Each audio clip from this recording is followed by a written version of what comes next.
Hello guys, welcome back to Akhila's channel. ఇవాళ అయితే Sunday అండి.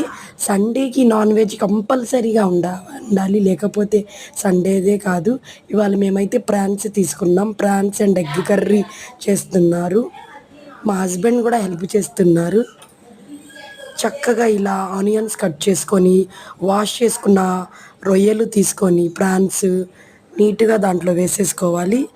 ఆయిల్ వేసేసి ప్రాన్స్ వేసేసుకొని ఆనియన్ చక్కగా ఫ్రై చేసేసుకోవాలి.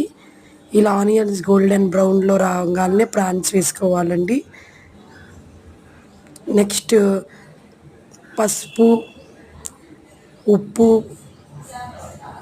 కారం 3 కూడా కలిపేసుకోవాలి. ఇలా ఆయిల్ పైకి వస్తూ ఉండిద్దండి.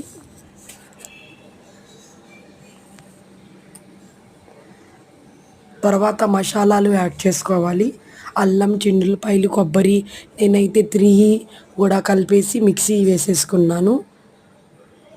మిక్సీ వేసుకున్న తర్వాత కాసేపు ఇది కుక్ అవ్వాలి, ఉడకాలన్నమాట. అప్పుడు కర్రీ మొత్తం దగ్గర పడిపోయింది.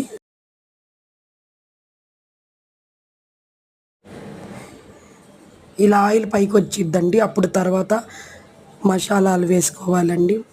అల్లం, చిన్నులపాయలు, కొబ్బరి, ఆ మసాలాలు మొత్తం పేస్ట్ లాగా చేసుకొని వేసేసుకోవాలి.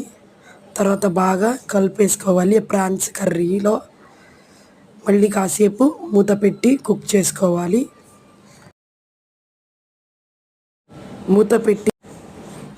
మూత పెట్టి కుక్ చేసిన తర్వాత ఇలా వచ్చేసిద్ది. తర్వాత దాంట్లో టమాటో ప్యూరిట్ వేసేసుకోవాలి. టమాటో ప్యూరిట్ వేసేసుకున్న తర్వాత బాగా కలుపుకోవాలి. మళ్ళీ కాసేపు ప్లేట్ పెట్టుకొని బాగా ఉడకాలి.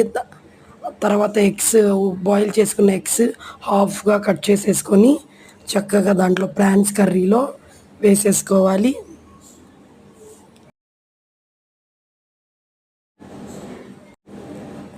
ఇలా చిన్న చిన్న హాఫ్గా ఎగ్స్ని ప్రాన్స్ కర్రీలో వేసేసి లాస్ట్గా కొత్తిమీర వేసేసుకొని ప్లేట్ పెట్టుకొని బాగా ఉడకాలి.